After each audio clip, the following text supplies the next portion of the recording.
बहरूपिया कहने लगा बादशाह आप मुझे पहचान नहीं सकेंगे, ऐसा रूप धारूंगा, और अगर ना पहचान सके तो मैं इनाम लूंगा। वैसे बहरूप ज्यादा देर चलता नहीं, बिलाखिर जाहिर हो ही जाता है। ज्यादा देर तक बहरूप चलता निकल जाता है, हमने निकलते हुए देखा है।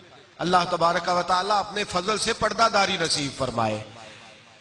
कहा जनाब मैं रूप धारूंगा, अगर ना पहचान सके तो मैं इनाम लूंगा। बादशाह ने कहा मैं कोई अल्लाह खैर करे पाकिस्तान का हुक्मरान तो नहीं कि जिसको बाद में होश आए कि ये क्या हो गया है, बाद में कहे पता ही नहीं चला, हमने तो पहले बंदोबस्त करना था, याद ही नहीं रहा, चलो बुलाते हैं वजारत वालों को, बातचीत करते हैं।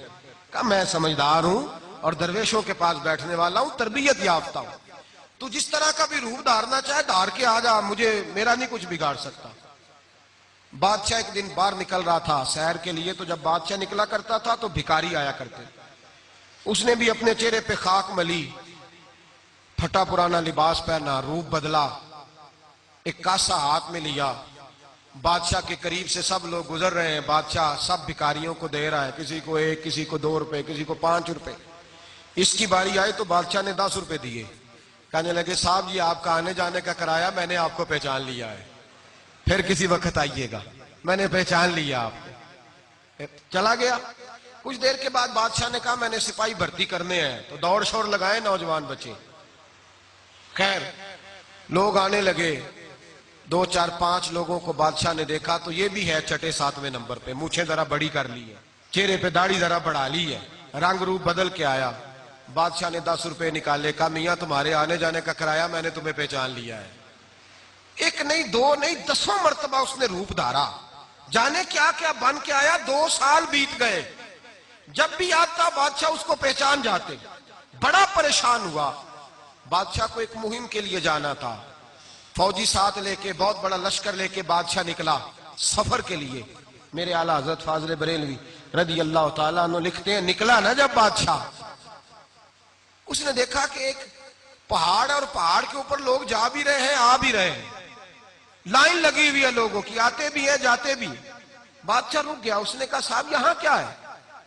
लोग कहने लगे एक दरवेश बैठा है, दुआएं देता है, जो दुआ करता है अल्लाह उसकी कबूल फरमाता है। लोग जियारत करने आते हैं, नसीहत लेने आते हैं, बात सुनने आते हैं, मेला लगा हुआ है। कहने लगा मैं भी अच्छे काम जा रहा हूं, दुआ ना करा लूं। नाजुक आदमी था, घोड़े से उतरा, धूप बड़ी सख्त थी, बड़ी मेहनत करके पहाड़ पे चढ़ा, ऊपर गया तो कहा मैंने मिलना है, मैं बादशाह हूं। उन्होंने कहा यहां कोई बादशाह और फकीर की कोई तमीज नहीं, हमारे पीर साहब की नजर में सारे बराबर हैं, सारे बराबर हैं, मिलना है तो तू भी लाइन में लग जा। कहते 50 आदमी थे, मैं भी पीछे खड़ा हो गया। अब बंदे फारग होते होते पसीने से शराबूर हो गया। गया तो बाबा जी ने इमामा बांधा है, खूबसूरत जुब्बा है, हाथ में तस्बीह है, दाढ़ी भी है, अत्ताहियात की हालत में बैठा। कहा हजरत मेरा नाम औरंगजेब है, जिहाद के लिए जा रहा हूं, मेरे लिए दुआ करना। बादशाह ने दुआ के लिए कहा तो फकीर ने हाथ उठाए, अल्लाह इसकी मदद फरमा, अल्लाह इसे खुलूस दे, अल्लाह इसे अपने लिए नहीं तेरे दीन के लिए लड़ने के मौके अता कर। दुआ दी, थपकी दी, चंद नसीहतें की, कहा ख्याल रखना जुल्म ना करना, कामयाब होने के बाद गुरूर में ना आ जाना। चंद जुमले नसीहत के कहे। बादशाह ने 2-4 दिनार बतौर नजराना मुसल्ले के नीचे रखे। उल्टे कदम जब गार से उतरने लगा ना, उसने रुमाल झाड़ा और बहरूपिया उठ के खड़ा हो गया। कहने लगा आज नहीं तूने पहचाना, आज मेरा इनाम बनता है, आज तू पहचान सका, तवज्जो करना बात पे, आज तू पहचान सका, आज मेरा इनाम, आज इनाम बनता है, ला इनाम दे। बादशाह कहने लगा यार हद कर दी तूने, कहां मैं चढ़ा कहां मैं आया, कमाल हो गई भाई, कमाल का बहरूपिया है, आज जो रूप धारा है वो तो कमाल हो गया। बोल क्या मांगेगा? उसने कहा सबसे कीमती हीरे वो हैं जो तेरे ताज में लगे हुए हैं, वो मुझे तेरे ताज वाले हीरे चाहिए जो तूने सर पे पहना हुआ है। बादशाह ने सर से ताज उतारा, बहरूपिये के कदमों में रखा, कहने लगे ये तो तूने मांगा था ना, मैं वापस आता हूं तो तू मेरे पास आना, मैं कुछ अपनी मर्जी से भी तुझे दूंगा, आना मैं तुझे दूंगा। बादशाह ये कह के पलटा ना तो बहरूपिये ने आवाज दी और हद कर दी जुमला कहने की, आवाज दी का बादशाह वापस आ। बादशाह पलटा, تو بے روپیہ کہنے لگا اٹھا لے اپنا تاج، مجھے نہیں چاہیے، لے جا، اٹھا لے، نہیں چاہیے۔ اس نے کہا یار کئی سال ہو گئے تجھے محنت کرتے، آج انعام ہاتھ آیا تو کہتا چاہیے نہیں، کیوں نہیں چاہیے؟ کہا بادشاہ مسئلے کی سمجھ آ گئی ہے، تو اٹھا کے لے جا۔ اس نے کہا تجھے سمجھ آئی ہے تو مجھے بھی سمجھانا، کیا سمجھ آئی ہے؟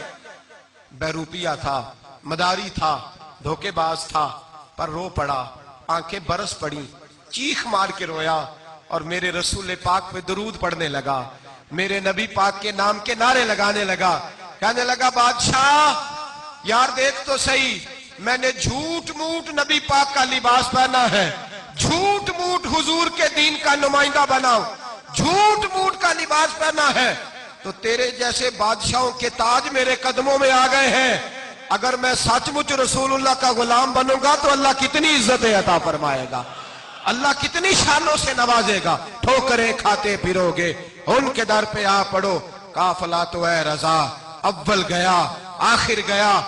اور اقبال بڑی گہری بات کہہ گئے، وہ کہنے لگے تو نصیبوں کو روتا ہے، تو مقدر کو روتا ہے کہ میرا مقدر ٹھیک نہیں؟